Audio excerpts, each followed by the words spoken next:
Syeda Alun, Kaisang Pangarep dan Erina Gudono akan segera menikah. Keduanya telah melakukan berbagai persiapan untuk hari bahagia itu.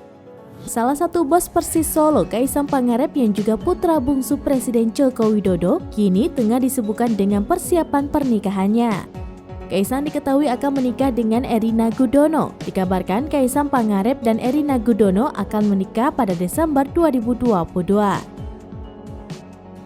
Saat disinggung terkait rencana pernikahan, Erina Gudono menyebut persiapan pernikahan sudah 100%. Kepada Nagita Slavina, Erina Gudono mengaku belum merasakan deg-degan menjelang pernikahan. Pada kesempatan yang sama, Erina disinggung terkait alasan mau menikah dengan Kaisang.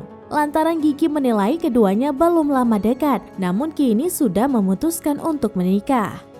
Awalnya sempat kesulitan menjawab, finalis Putri Indonesia Daerah Istimewa Yogyakarta 2022 ini mengaku sudah yakin Kaisang adalah jodohnya.